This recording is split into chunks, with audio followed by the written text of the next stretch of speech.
La belle dame est un papillon migrateur de la famille des Nymphalidae. Étant l'espèce diurne la plus répandue dans le monde, elle est aussi très commune dans nos régions.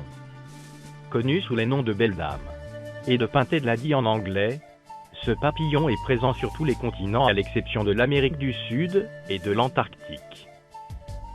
En Amérique du Nord, il migre annuellement depuis le Mexique jusqu'au nord du Canada.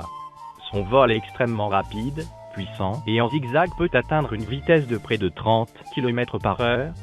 Par conséquent, il doit fréquemment s'arrêter pour butiner les fleurs et refaire ses réserves énergétiques. Il possède une préférence marquée pour les fleurs de chardon, c'est pourquoi il est fréquemment nommé Vanesse du chardon.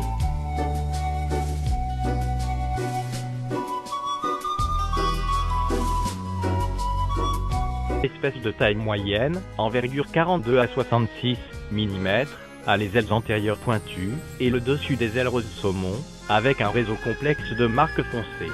Les taches noires près du bord de l'aile postérieure ne sont pas pupillées de bleu. En dessous, les ailes sont ornées d'un réseau complexe de dessins et l'aile postérieure de 5 ocelles submarginaux. La belle dame est probablement le papillon diurne le plus largement répandu au monde.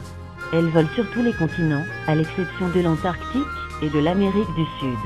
Au Canada, elle se rencontre de la côte du Pacifique à la côte de l'Atlantique et, vers le nord, jusqu'à la péninsule d'Ungava au Québec, au lac Baker au Nunavut et à Carmack au Yukon.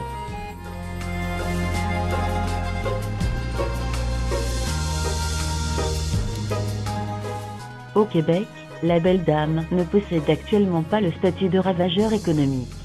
Par contre, il en est autrement chez nos voisins du Sud. En effet, lors des années de grande migration, elle mérite le statut de ravageur dans le Midwest américain.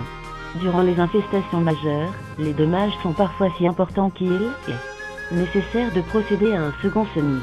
Au Québec, depuis quelques années, les infestations localisées semblent être de plus en plus fréquentes.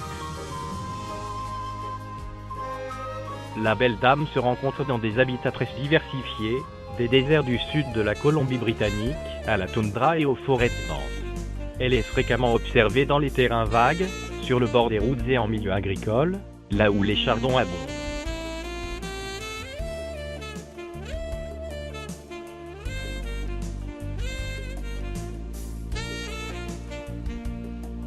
La belle dame n'hiberne habituellement pas au Canada, ni même aux États-Unis, sauf peut-être dans l'extrême sud-ouest de ce pays. Toutefois, on a observé un individu très frais, le 30 avril 1983, à Ottawa. Ce dernier était presque certainement issu d'une chrysalide, qui avait survécu à un hiver anormalement doux.